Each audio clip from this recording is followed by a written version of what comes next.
اولا بسم الله الرحمن الرحيم، احب ارحب بكابتن خالد عمور طبعا وبحضرتك. ازيك يا حميد؟ حبيبي بقول يعني انتاج النادي الاهلي ده يعني شرف ليا كبير، يعني ان انا البس النادي الاهلي، و يعني ده كان حلم يعني كان نفسي احققه يعني، والحمد لله حققته.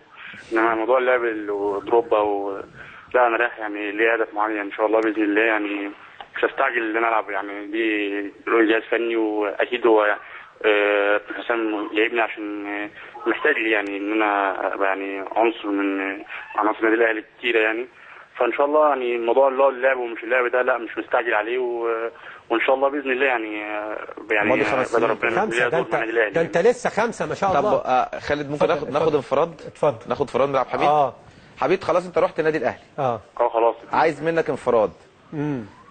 الجون بتاع غزل المحله بنالتي، فاول عليك ولا فاول على احمد علي؟ لا بلانتي. بنالتي؟ بلانتي ده اكيد اهو عشان انا كده اصل انا عارف انا ما رضيتش. لا والله انا قلت ان هو حط جسمه، وان احمد علي ممكن تبقى فاول على عبد الحميد. انا قلت يمكن هيقول يعني لا هو قال الحق الراجل. لا اقول لك يعني لو حضرتك في الملعب يعني الواحد ممكن يعني يشغل ذكائه شويه، يعني مثلا لو حطيت ما شغلت دماغك من اي زاويه، من قعدت كذا مره، فاللي يقول ان انا اللي داخل عليه يعني. لكن في الملعب يعني بس انت عبد الحميد برضه رحت عامل كده، حطيت جسمك كده. خلي بالك يا عبد الحميد، رد على كابتن خالد الغندور بدقه، لان خالد بيفخخ لك.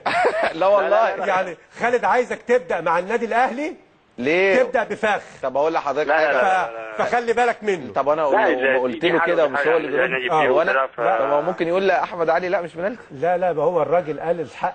طيب ما ممكن كان يقول حاجه ثانيه. لا بفخخله ازاي؟ طيب مش هيقدر. كابتن عبد الحميد الف مبروك، وتمنياتنا بالتوفيق، وتمنياتنا زي ما انت قلت ان انت تذهب الى الكابتن حسن شحاته عبر النادي الاهلي.